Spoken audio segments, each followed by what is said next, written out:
உள்ள ஆகப்பெரிய ஃபித்னா. பாருங்க, சின்ன சின்ன பிள்ளைகள் எல்லாம் ஃபேஸ்புக்கில் வந்து உலமாக்களை முட்டாளன்னு பேசுறானா இல்லையா? அவனுக்கு என்ன தெரியும்? அவனுடைய தரமே அவனுக்கு புரியல. என்னன்னு ஃபேஸ்புக்கில் வந்து பெரிய ஷேக்மார், பெரிய உலமாக்கள் எல்லாம் கூழ் முட்டைகள், அறிவிலிகள், காஃபிர்கள், ஃபித்னா. அவனுக்கு டேஸ்டா இருக்கு.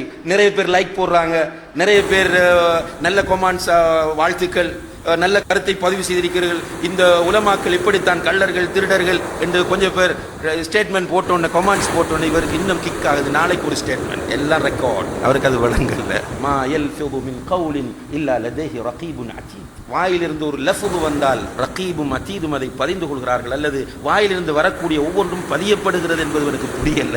ரசூலுல்லாஹி அலைஹி வஸல்லம் அவர்கள் சொன்ன அத்ததுரூன மனில் முஃப்லிஸ், வங்குரோத்தானவன், திவாலானவன் யார் என்று அல்லாஹ்வுடைய தூதர் கேட்ட ஹதீஸ் அவனுக்கு தெரியல. இவர் சமூக புரட்சியாளர். மற்றவர்களுடைய மானங்களில் கை வைத்து விளையாடுவது, இதெல்லாம் ஃபித்னா. இதை கொஞ்சம் பேருக்கு தொழிலே அதுதான். நம்முடைய எதிரியாக இருந்தாலும் அவருடைய மானத்தை பாதுகாக்க வேண்டும். மானம் புனிதமானது. ஒவ்வொரு மனிதனுக்கும் மானம் புனிதமானது.